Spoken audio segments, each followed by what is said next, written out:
Final question. What would you say to all the Ethereum haters on the timeline saying Ethereum's going down or has lost its sauce? What would your message be to them? Look, Ethereum has been consistent with its values. It embraced the rollup-centric roadmap, and it's just keep building, and you can't stop Ethereum. You will see it. Markets are not very efficient in the short term. But in the long term, you will just see the power of all this creativity and all this building momentum that's happening in Ethereum.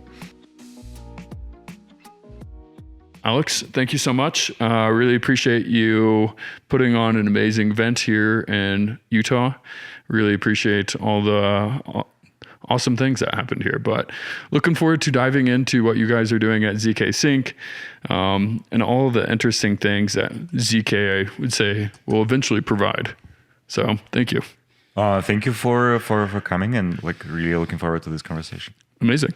So perhaps to start, I would love to paint a broad picture of ZK in the future, the end state.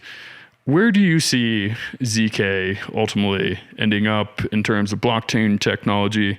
I would love for you to just walk the reader through what's the perfect case scenario in your mind. This is actually how we design systems, how we think about ZkSync evolution and technical architecture, trying to imagine the perfect end state of the world and then reverse engineering from there.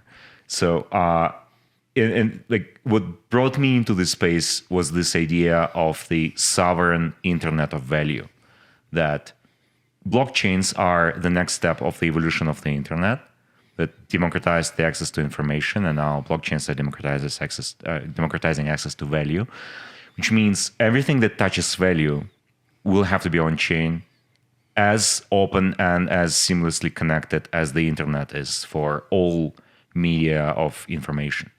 So imagine all payments, all tokenized assets, all types of transactions involving invoices, tickets, everything is on chain in this global state. How can such a system work from a technological point of view? Well, it's quite obvious that it has to be a distributed system, not just decentralized from a political point of view, but there will be many systems. The internet cannot run on a single server or even on a single data center. Similarly, blockchains cannot, this internet of value cannot run on a single monolithic blockchain. It will be many chains. But if there are many chains, then the key problem that we have solved in order to get to this ideal state is connectivity of these blockchains. So in the end state, you imagine your perspective as an individual.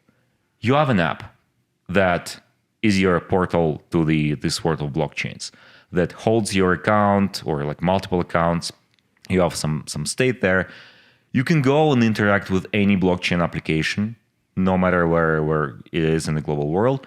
And so can your other 10 billion fellow citizens of Earth, right? You can send assets to any one of them. You can go to any smart contract and just interact with it and perform any logic.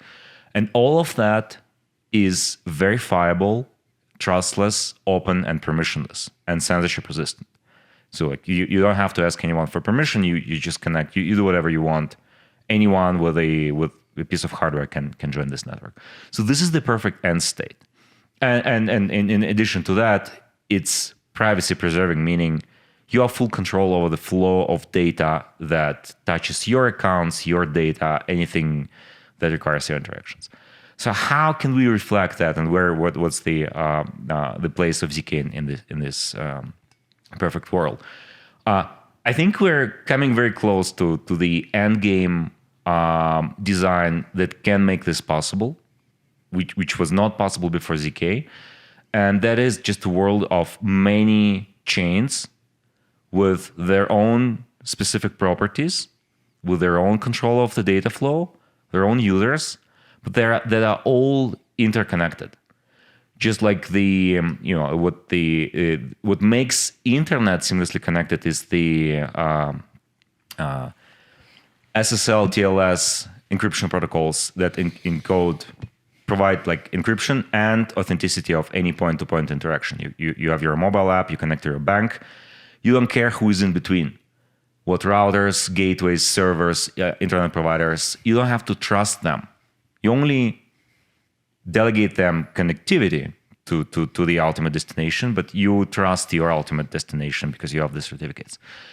ZK is playing this role of this connecting protocol in this global scheme. So like if you imagine there's many chains that are all synchronized by some global settlement layer that plays the role of synchronization and like global consensus, global ordering, then ZK is kind of this SSL protocol that connects all of them together. And what I just described is, in effect, the vision for the elastic chain, this third generation of the ZkSync protocol. We went through the first generation, which was the application-specific protocol, which was the only thing that we could have built 5 years ago with the maturity of cryptography behind ZK that was available back then. Then we built the very first ZkVM, the very first ZK rollup where you could just take Solidity smart contracts and deploy. And we worked hard for a while to make the ZK stack, which powered this first ZK rollup called ZkSync Era, mature, reliable, resilient, very high uptime, very high performance, like north of 200 TPS throughput in production environment. And now we took that this summer and expanded into a framework which allows you to like deploy your own rollup and put it on the make it a part of this network that we call the elastic chain, and which makes it possible for your rollup to have seamless access to users and liquidity of the entire elastic chain, which means you can move funds, you can move assets that are native crypto assets, non-native crypto assets, something minted on layer 1, something minted on one of the L2s, and you can freely move them around the elastic chain. So in fact, you can, like as a user, you have your account on one of the chains, and we have now close to a dozen chains launching this year, starting with ZkSync Era, now followed on mainnet by Kronos, the chain by Crypto.com. They just became the second largest exchange in the world by volume with over 100 million users.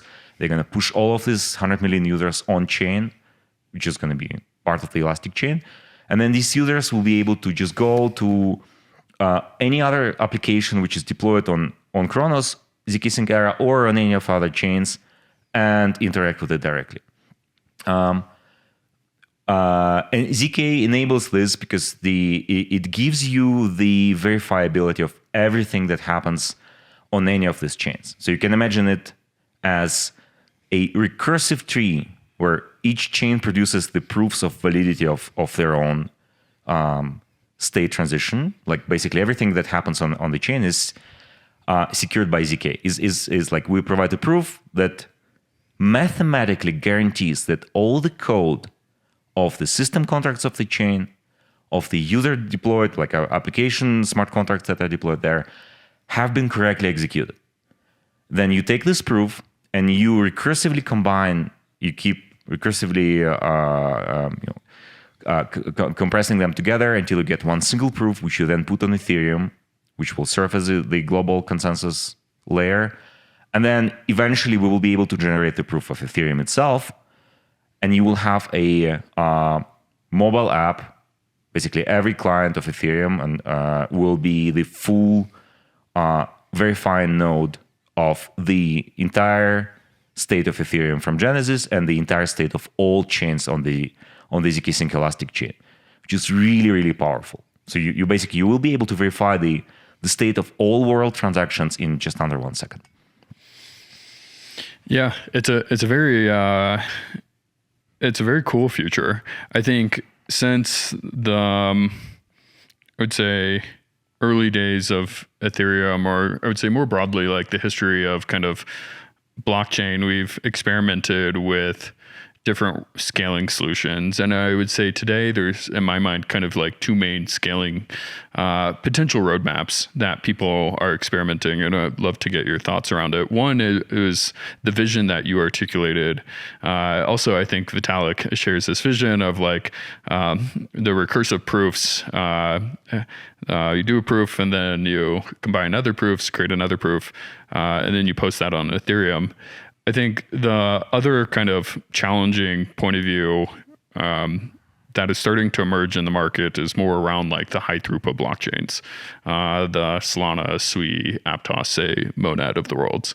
Do you feel like in perhaps less focus on ZK, more focus on just like increasing hardware requirements and bandwidth, do you feel like though, correct me if you would disagree with that characterization, but do you feel like that school of thought, kind of more higher hardware requirements, is just going to be incorrect long-term, and that we have to move to ZK and this is going to be 100% the future? Or how in your worldview have you kind of altered your point of view at all within the last 24 months, or has it kind of been steadfast and continuously obvious to you that ZK is the end game? It's continuously obvious to me that ZK is the end game. Let me explain why. There is no contradiction between the ZK thesis and the high throughput blockchain thesis. You can build a very highly performant L2 as a part of Ethereum ecosystem, as a part of the Elastic chain, that will match the L2 capabilities that you see on this new L1s that are popping up. There is no reason why why you should not be able to do this. It's difficult to do the other way around. Like if you start with a high performance blockchain that is not optimized for verifiability, it will be a lot more difficult to add the verifiability in the end. Rather than take the like Ethereum approach of building something that can eventually be verified by every single smartphone with ZK proofs, and gradually expanding the space of L2s with like giving some trade-off on centralized. Is basically you can have an L2 with a single centralized sequencer, which nothing can beat the latency and performance of a single server. Like if you are building a consensus, you necessarily will have to make some trade-offs in this consensus. On a single server, you're going to be operating at the speed of this hardware. And then in parallel, you will be able to generate the proofs of the blocks of this L2 in kind of like in a pipeline manner. So you're not going to be your ZK proving is not going to be a bottleneck for the throughput of this one L2. But because you're generating the proofs for every block, and because you need to provide eventually the proof of the block to settle, to finalize your new state of this highly performant L2 on Ethereum, you will never be able to finalize anything invalid. So like you get the best of the both worlds. You have the high performance of a single sequencer, where you're giving up decentralization to the maximum extent because that's your specific use case that does not require a high degree of decentralization, but you still rely on only math and open source code and Ethereum consensus, which is, you don't even depend on validators in this consensus. Like every single user will verify the state for themselves. For the validity, for the correctness of execution. This is very powerful. Like you cannot, like in order to verify execution of a high performant L1, you would have to run a high performant node yourself. And very few people can afford it. It's expensive. Like if you were talking about some like very big state and very high throughput, we're in the range of millions of dollars of running the full node. Very few people will be able to afford to do this, or like few organizations. Like only the most high budget organizations will be able to do it. Like it's not what you do. And this will lead to a situation where you have to trust other people for, delivering to you the message like what's the latest consensus. And we know that it's hard. Even if you look at today's political landscape, you look at elections that are being disputed, you see that like it's hard for people to trust other people. even at the scale of like nations. You really want to, like, especially in the world which is going towards the like very, very powerful AIs, you want mathematical guarantee that every person, every organization, every user of the blockchain can tap into to check that everything that has been executed in exactly the way in which it was promised. There was no manipulation, no conspiracy of the validators who silently change something slightly, and then the blockchain is operating in a slightly different way than how it was supposed to do. So I would say, opinionated point of view is the L1 should have relatively limited hardware requirements, such that kind of like the Ethereum point of view since day one is prioritize solo stakers, low bandwidth requirements, low hardware requirements, do the higher compute on the L2, and then settle that to Ethereum. But you're, instead of actually doing all the calculations, you're just proving that the proof is correct. Correct. And I would differentiate between home stakers and the low hardware requirements for verifying the blockchain. Those are two very different things. I think that verifiability is way more important. And I am a ZK maxi. I believe that like we will not content ourselves with anything but like mobile phone as an ultimate verifier.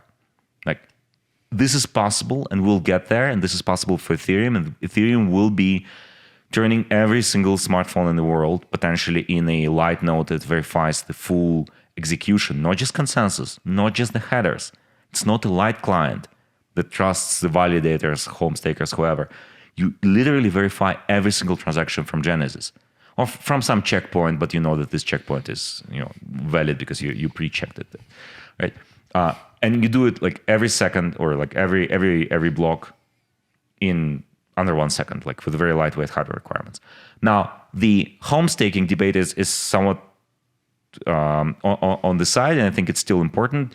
It guarantees that, being able to run a home staked ETH node guarantees that Ethereum will remain resilient and independent from the big cloud providers and big providers of hardware, which I believe is very important.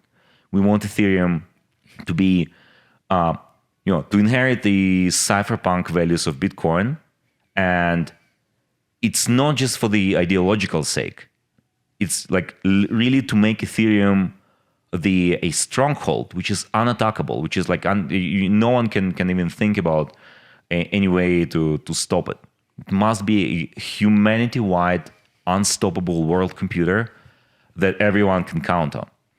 For that sake, like, you don't really want to rely on big centralized organizations that can be easily manipulated by a few like centers of power who can issue legislation and whatnot. Like, you want this to be like a complete, like a human worldwide public good that is absolutely safe and resilient. That's why I believe the home staking is still important.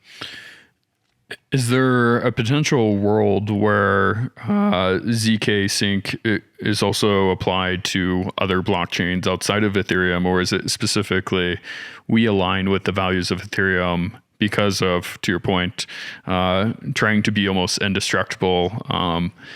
The global world computer, that is the only place that you guys will play long term. Look, ZkSync has always been open source, like embraced the spirit and the values of the open source movement. Everything Matter Labs has ever created is published under MIT free license, so anyone can take the code and use it for whatever they want. Our effort is on Ethereum. At some point, if Bitcoin can support ZK verifiability, we can imagine expanding to Bitcoin as well. But I don't see any other network except for Ethereum and Bitcoin that really embraces these values and makes the verifiability of the blockchain state, blockchain execution a priority. And so I just don't see value in focusing on our efforts on there. But anyone, of course, can take code and do things. I appreciate the opinionated focus. Maybe shifting now, kind of setting the high vision and going into some of more the nitty gritty of what ZkSync is ultimately doing.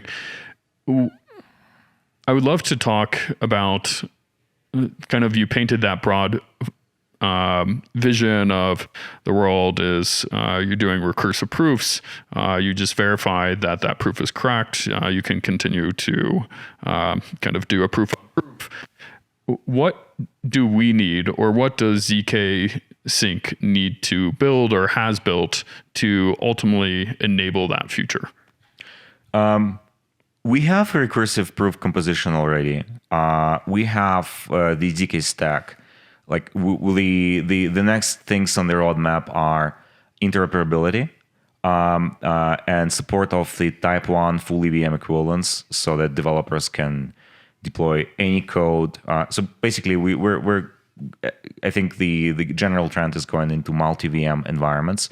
So you should be able to deploy EVM bytecode without modifications, just as it is, using full availability of all the developer tooling. You should be able to compile your code down to something much more efficient, like RISC-V architecture, from Solidity directly, and we have a very strong compiler team working on this. Or just take libraries that are written in Rust and plug them into your smart contract application and expand its capabilities. So that's one direction. And the other direction is interoperability, and we have put a huge emphasis on this. And I believe that by the end of this year, the interoperable, like this seamless native bridging between the chains of the Elastic chain will be available, and that is going to be massive, because no one wants to build in isolation. Everyone wants to be part of this global Internet of Value, and you can do it with existing bridging frameworks, but they have a very high cost. Every time you bridge, you can. There is this trend of chain abstraction, like trying to build applications that abstract the UX from the end users. You don't care what chains you're interacting with. You can think of like intent-based architecture, where in your wallet you say like, I want to swap this amount of ETH against this amount of USDC, USDT, whatever. I don't care where the liquidity is coming from. It can be on the chain where your account is. It could be any other chain, and some other people can facilitate this transaction for you.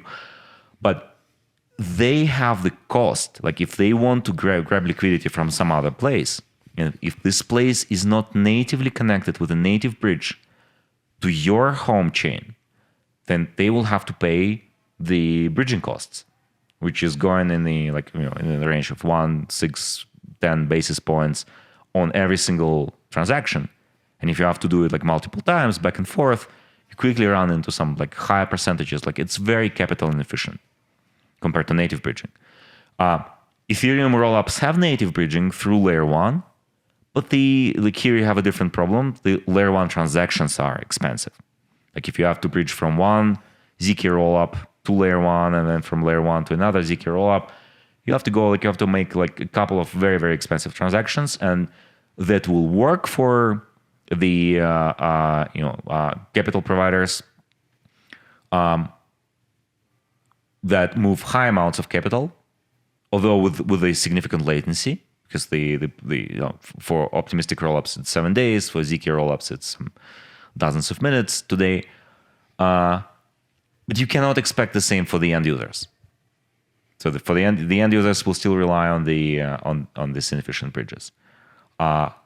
It's going to be a game changer once we have rollup clusters such as Elastic Chain that have completely seamless interop without capital costs and without additional trust assumptions, which are also non-negligible. They bring tail risks that translate into billions of dollars of worth of hacks on those bridges, because it's notoriously difficult to protect sending keys that are living on hot wallets on the machines that are connected to the internet, as opposed to like native protocol that is governed only by math and open source code. I guess like diving deeper into the Elastic chains, what was the vision by having, instead of one chain, many chains? Is it customization? Is it for more scaling solutions? What was the vision behind the many chains? Well, as I said, technologically, that's the only way you can actually get to the scale of the global scale to build the internet of value. But what this gives individual operators or deployers of these chains, the projects who are launching their own chain, are a couple of things, and they are very interesting. So one is you get a lot more control and sovereignty than if as opposed to just deploying smart contracts on a single chain.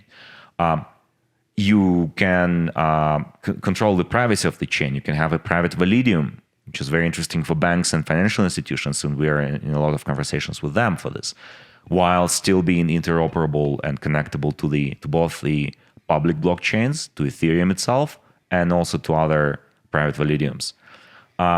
You get of course, your own block space and your own sequencer, so you don't depend on the block space of a single blockchain, which can be congested because of a lot of DeFi bots doing their botty transactions. And you, of course, can customize things, and you can build applications in an application-specific way and make them a lot more performant than the general-purpose virtual machines. And as we get more and more mature, I believe that it will be as easy as basically one-click promotion for an app. Like you will be able to deploy your app on a general-purpose chain, such as ZkSync Era, to just experiment, start getting traction, getting users, finding product market fit. But the moment you feel you're mature and successful enough, you can just spin off in your own chain without losing all of this connectivity and network effects. In fact, increasing network effects and getting the benefits of this sovereignty, control, privacy, and customizability.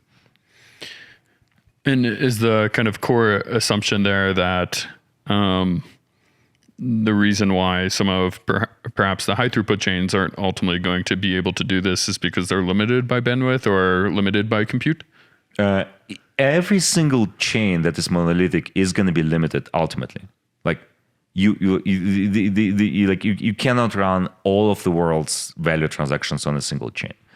But I think the bigger bottleneck for them in the short term is going to be the bridging, because in the short term they will not have enough demand to saturate the block space, so the transactions will be relatively low. Transaction cost will be relatively low, but they also won't have access to users and liquidity that are living on the other chains, and the cost of bridging is going to be a very significant friction. I'm not saying it won't work. There are some bridging. Some tokens can be bridged without any friction, such as USDC, because it's a centralized token which can be minted and burned on any chain through the centralized authority. So that will work, but you won't be able to bridge like all of the native assets, all of the interesting things that have been minted on other chains, and that's going to be a significant headwind for adoption of those chains, I believe. So in your mind, it's specifically addressing the bridging constraints because you are taxed generally if you use a kind of more generic, non-centralized bridging solution. And over time, that will kind of eat at the way it's capital inefficient. And by building these elastic chains, actually doing a ZK proof, saying, hey, this is valid, showcasing that to another elastic chain, yes, you can automatically bridge, and that's the unique insight that you think. Correct. You can burn assets on one chain and mint them on the other, and you pass a message from one chain to the other. Technically, how it works, you make a commitment in the Merkle tree. The Merkle tree gets propagated to a shared state, sells on Ethereum. The other chain can read, can provide Merkle proof of that thing. But like on a higher level of abstraction, it feels like you're passing a message. But you know that the message is coming from a specific smart contract on the other side. For example, on a system smart contract that is governing the token that you're bridging. So your system smart contract can say like, oh, I know that this is coming from my sibling from the other chain. I can trust it because they run the exact same circuits, exact same zero knowledge proofs as my own chain. So I can just burn, it's been burned for me. I can mint this amount of assets here. To maybe go a little bit nerdier on when you do this message passing or proof passing, is that communicated from one Elastic chain to all Elastic chains, or is it the Elastic chain to your destination chain? Every time you update the state of a single ZK chain in the Elastic chain network, this new state becomes available to all the other chains. So it's propagated to everybody. It's propagated to everyone. It does not need. It does not mean that they can. They will know what's in this state. You propagate the commitment to the state only the Merkle root. So if it's a public chain, they can read it from the public sources of data availability, and they will know. If it's a private chain, then you will need the owner of the data on the chain to pass details of this account and the Merkle path leading to this account from that particular point of time of the commitment of the state. But yes, you have access, you can verify it. Do you think as the Elastic chains become more and more popular and more passaging happens, do you feel like there will be any bottlenecks just with message passing, or do you feel like just in terms of bandwidth going from chain to chain, or will that largely be mitigated just because proofs are generally pretty tiny? The beauty here is you don't have a footprint on the shared layer. You don't whenever you update something on you update, let's say 1,000 accounts on one single chain, you get the root. You only update the root hash of this chain on whatever settlement layer you're putting this root hash. So in effect, you can do 1 million transactions, but the footprint on Ethereum is going to be all of one. Yep. Just 2 root hashes of first chain and the second chain.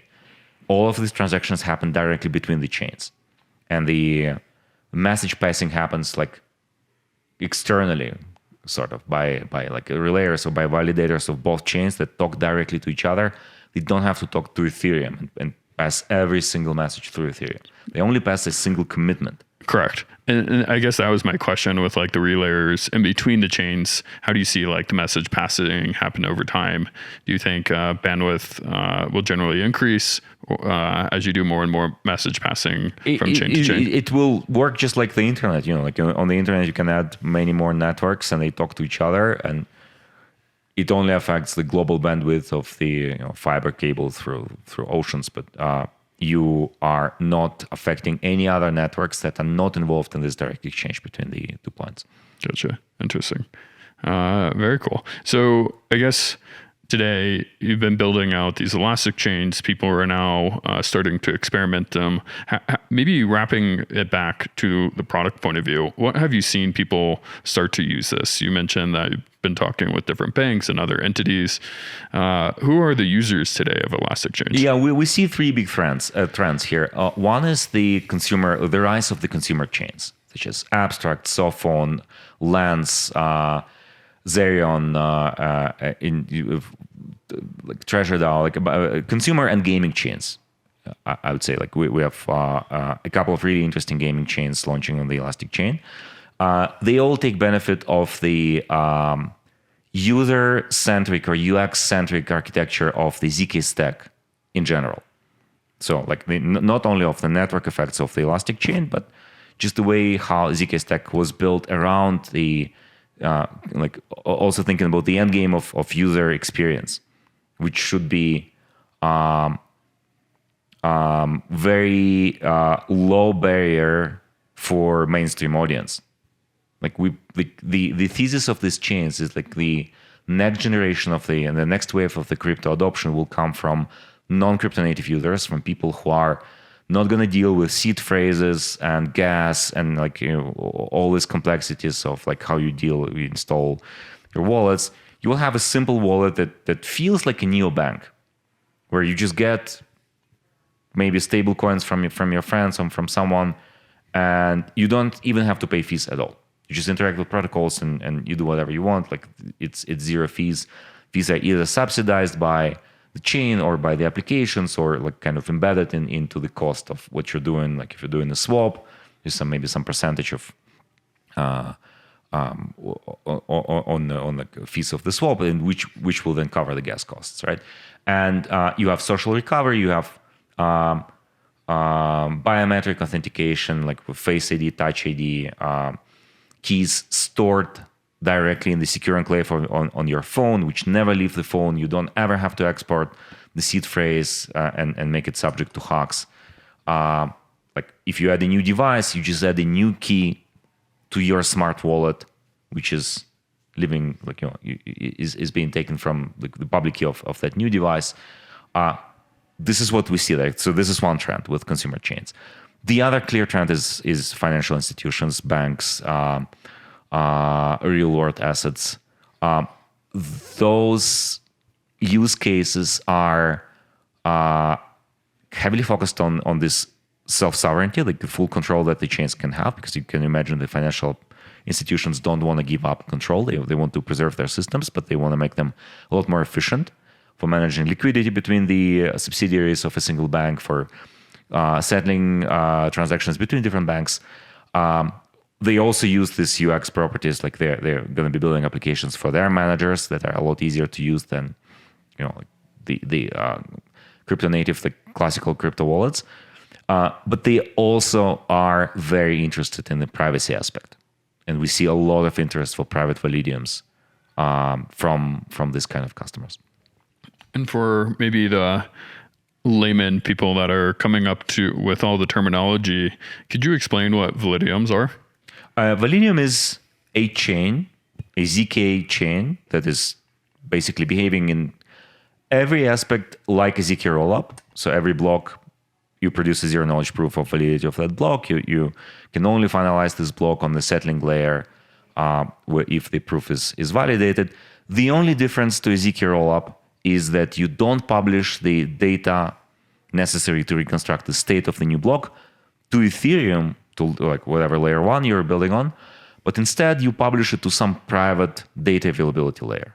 So it could be private or public. You could use something like EigenDA or Celestia, or Avail, data availability networks. But you could also just publish it to your own databases, to a consortium of multiple organizations, like a data availability committee, whatever you prefer.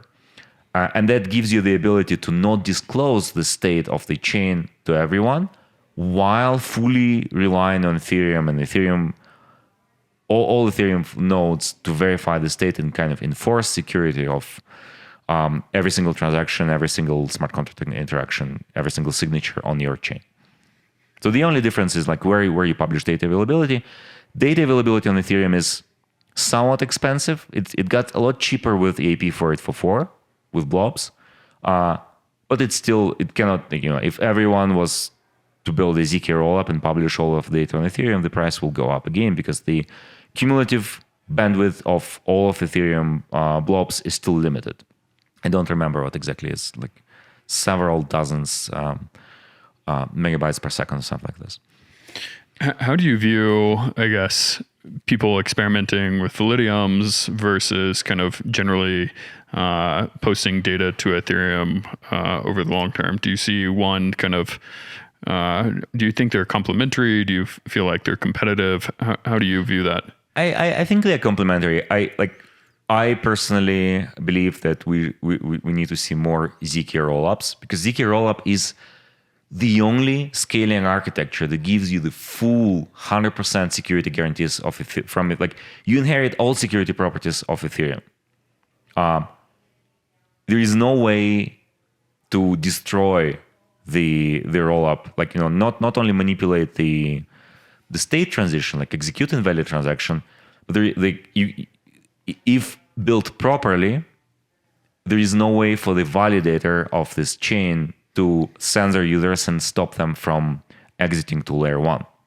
Even if the validators disappear or become malicious, the users, like in a properly architected system, will be able to reconstruct the latest state of this ZK rollup, and then produce proofs of, create blocks to mass exit to another L2 or to Ethereum layer 1 itself, and do it in a permissionless way. With validiums, they guarantee the execution correctness of all transactions in the chain. But whoever controls the data availability could theoretically just freeze all of the state. So while they can never execute anything invalid, do anything on users' behalf or violate the logic of smart contracts, they could just stop the chain for everyone. And in like building a global financial application layer, ideally we utilize ZK rollups for that. Like ZK rollups are more secure. Like your liquidity should ideally be living on the ZK rollup, or most of it should be on the ZK rollup, with smaller piece on the validium, or maybe you're using validiums for something that is not financial in nature. Like if you think of Lens, which is building a decentralized social network, the data that is being published to Lens is going to be available to all users. They hold a copy of the data, they can always show it, and they use the Lens network to guarantee correctness, guarantee ordering, guarantee that no one can stealth edit posts and articles in retrospect. If the state gets frozen, users will be able to just come together and like rebuild it from scratch. And yes, a part of the data will be lost, but it's probably not going to be as catastrophic loss. And therefore, it's justified to have the lower security guarantees for its data. As you have probably been working on ZkSync for many years now, I think a lot of dollars have obviously gone into the L2 landscape. There's been optimism, arbitrarism, now base. All the new high throughput L1s, there's many, I would say, choices for engineers to potentially build. What would be the pitch in kind of all these developer platforms to get people to come and say, hey, ZkSync is where you can actually build the applications you want. We will over time build the liquidity. What's the developer pitch? Look, ZK is the end game. Everyone knows that every optimistic rollup will eventually have to upgrade to ZK. It will take them a long time because we've seen how long it took them to implement something simple as permissionless fraud proofs. So we will be there faster with the Elastic Chain, with this vision of the rollup cluster, than anyone else. So if you're building an application and you're potentially thinking of spinning off your own chain at some point, like either you need your own chain now, or you just want to launch something and then like you have this idea that you want to spin off the chain, then the Elastic Chain is the best place for you to build now. And then the other optimistic rollup ecosystems obviously have like some strong network effects with a lot of liquidity and a lot of users. But the Elastic Chain is now getting a very, very interesting traction with, as I mentioned, a couple of chains that bring a lot of users and bring a lot of liquidity, like Crypto.com with their 100 million users, and Lens with their like rapidly growing user base, and Abstract with like really interesting novel approaches to consumer applications. So it's going to be a very interesting niche space. Like an optimistic rollup ecosystems are already pretty crowded. There are a lot of like established players that is hard to compete with. Like you have to build, you go against the incumbents there. The Elastic Chain is still relatively new because we launched much later than the optimistic rollups, and all of these chains are coming by the end of this year. We're just getting started. There is an opportunity to build something that will tap into these network effects that is still a blue ocean. So now is the right time to actually come to the Elastic Chain ecosystem and start building on ZkSync Era today, or on one of the Elastic Chain other chains that have like slightly specific specialization there, like a specific aspect of angle of what they are targeting, because eventually all of that will be interoperable and you will have access to all the users and liquidity on the entire network. I'm curious, one of the questions I've been asking more recently is just around what are the things that you don't get asked? What are some of the things that you feel like are underappreciated about either ZkSync or zero knowledge technology that just like either people don't ask you or just generally underappreciated? I think that there are, like less hypey aspects of the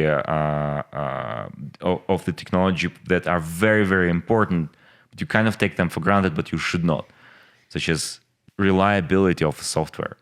Just like, ZkSync has been battle tested. The ZK stack has been around for now 1.5 years in the ZkAVM variation with like on ZkSync era, and it has handled high impact events such as airdrops or surge in transactions due to inscriptions last year, and like various types of things like this very, very well. Like the robustness of, like, we never had a reorg. There are ecosystems where you have like 50 block reorgs or like 100 block reorgs, and like, that was crazy, right? We never had a reorg. Never had a significant downtime. Like it's a just very well engineered technological piece. I think this is one aspect which you should look more into when you're evaluating different blockchain technologies. I'm curious, over the next 3, 6, 12 months, what are the things that you're explicitly looking for now that the Elastic chains have come online? Is there any like specific ideas? To me, one thing that I kind of get excited about with zero knowledge technology is just taking these arbitrarily large amounts of compute, potentially running a neural network or running a GPU cluster of 100,000 GPUs, and then coming out with some crazy calculation or whatever, and then creating some proof that thing has occurred. Are there any more, I would say, unique unlocks that zero knowledge technology allows that you're uniquely looking for? Probably less on the large compute side of things, more on things like privacy that are uniquely possible with zero knowledge proofs. Doing payments with privacy, doing the private state of applications that are still interoperable is what I'm really looking forward to, because it's going to unlock massive consumer and real world use cases. Maybe diving into the privacy piece, we've seen different like privacy specific coins, Monero, others, and generally they've been frowned upon. But for some reason, in some regards, I understand. I mean, Tornado Cash, etc. I feel like I wasn't alive during some of the early networking stacks in their internet days and debating HTTP versus HTTPS being encrypted. How do you kind of view the privacy lens, and do you feel like that, I'd say, more welcoming nature is starting to emerge, or do you feel like when you talk with the regulators or banks, they're still a little bit more allergic to that? Well, banks, there are two different questions. One is privacy, and the other one is like compliant privacy versus self-sovereign privacy. Everyone understands the value of privacy. Banks want privacy. They don't want to show everything that's happening inside the bank to the outside world. They just want to preserve the ability to share this data with regulators, with law enforcement, and some of the more Cypher Punk proponents would argue that like this is not something you should do. You should build applications that give users full control, and it's hard, as we see with Tornado Cash, and we see with like I think the fact that Tornado Cash was taken down while the other privacy coins were not taken down demonstrates the importance of connectivity. Like I think the main reason why they were not taken down, or like other than like maybe like delisting from some exchanges, is that they don't matter. Like Tornado Cash mattered. Like it could enable privacy for all of Ethereum. And yes, it was misused by criminals. I mean, like cars get misused by criminals because they drive cars. Like that's not a justification, right? I think there is more work needs to be done with regulators and educating them and like finding some common grounds and like figuring out how to do it in a more compliant way that will make them comfortable that these applications will not be used predominantly for criminal purposes, and they're not created specifically for criminal purposes. They're created because privacy is a human right, and they created it just to justify the make things usable. Like no one will use payments if you can go to a merchant and you do a payment and the merchant immediately sees what's your net worth, all the transactions you've done, all the other purchases you've done. That's just not thinkable. Like most people will freak out if they were, if all the details of their bank account all of a sudden were made completely public, right? So like there will be some middle ground. There are efforts like the privacy pools, the article, this paper. Co-authored by Vitalik, the elliptic chain analysis people. I don't know. We'll see how it works. Like for now, ZkSync, we're not focused on privacy other than validiums, which is like low-hanging fruit that you can deliver immediately and is not conflicting with being compliant because it places the burden of compliance on whoever operates that chain. And as a technology provider, we're agnostic. We don't care. Right? But I really hope to see more Cypher Punk solutions and figure out how to do it in a way that does not create this massive conflict with law enforcement. Yeah, it is interesting. I think you kind of had this early Cypher Punk era, especially with Bitcoin, to kind of get it out into the wild and to have people experiment with it. And Satoshi, I think, planted that seed very well. I think Ethereum obviously expanded upon that with being Turing complete and allowing more expressiveness. Do you feel like as we continue to onboard 1 million users, 5 million users, do you feel like some of that cypherpunkness will ultimately go away, or do you feel like it's that core essence is something that should really be preserved and fought for? I think that if you don't preserve it, you're going to destroy all the value that blockchains have created. You're going to devolve the blockchain world into like finance 2.5. The huge value that we have is in permissionlessness and trustlessness. It creates tangible value because trust has a cost. And as you scale, this cost compounds.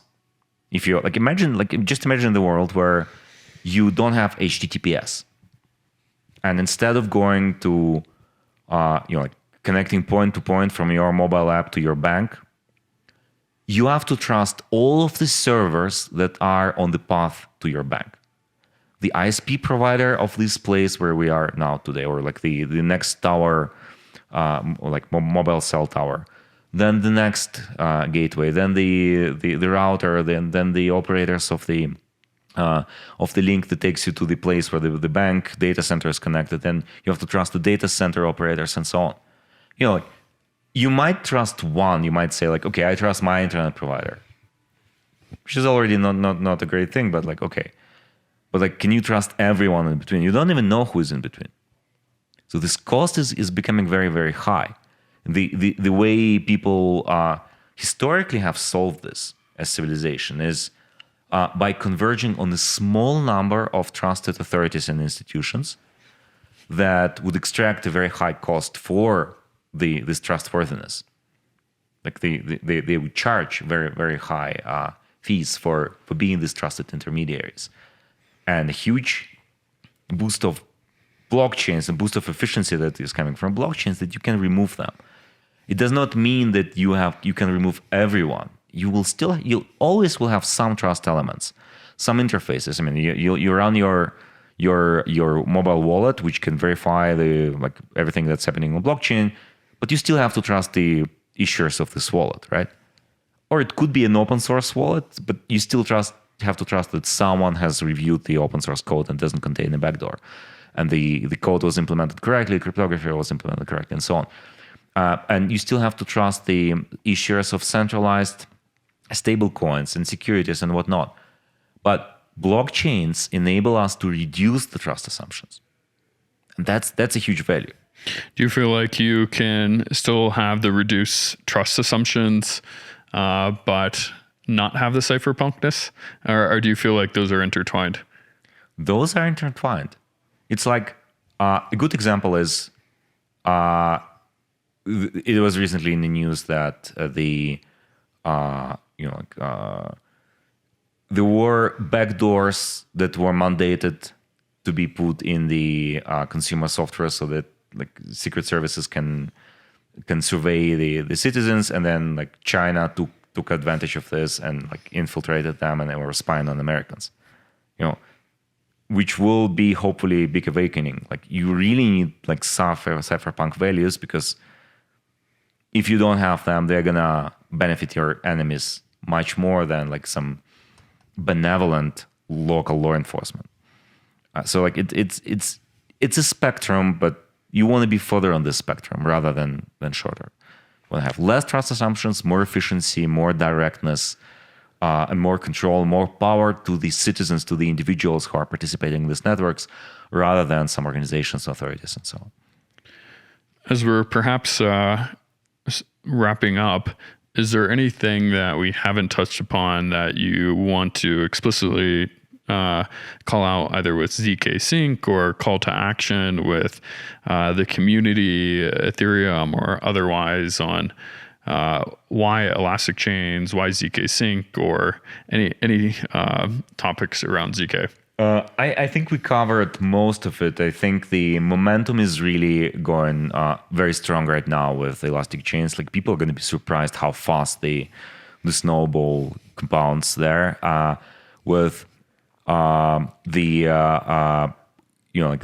like general purpose chains bringing users and liquidity, and application specific chains bringing really interesting novel applications that are going to create massive network effects. So like one interesting aspect is I recently was in Argentina and saw like a huge movement of people building on blockchain with the new government, with Milei, like pushing for classical liberal economic reforms, and like the population who has suffered from hyperinflation for many years and has like a 60% crypto penetration is embracing that, and the regulators are now friendly and supportive, and asking what they can do for the startups. And like I've seen hundreds of builders creating huge momentum there.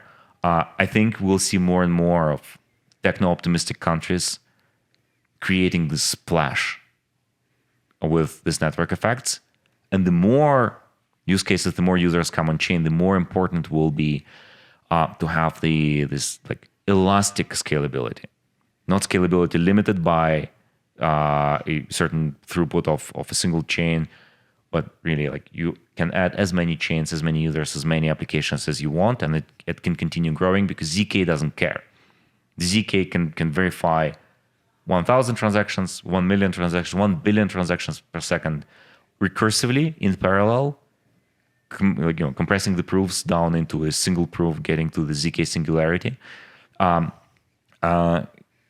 This is what we will see like growing exponentially over the next couple of years. And maybe final question, what would you say to all the Ethereum haters on the timeline saying Ethereum's going down or has lost its sauce? What would your message be to them? Look, Ethereum has been consistent with its values. It embraced the rollup-centric roadmap, and it's just keep building, and you can't stop Ethereum. Cool. You will see it. Markets are not very efficient in the short term, but in the long term, you will just see the power of all this creativity and all this building momentum that's happening in Ethereum. Perfect. Well, we can end it there. Alex, thank you so much. Really appreciate the time. I hope everybody watching and listening to this podcast learned a lot about ZkSync, the Elastic future that you guys are proposing, and I really wish you and the team the most success. Thank you. Really enjoyed the conversation.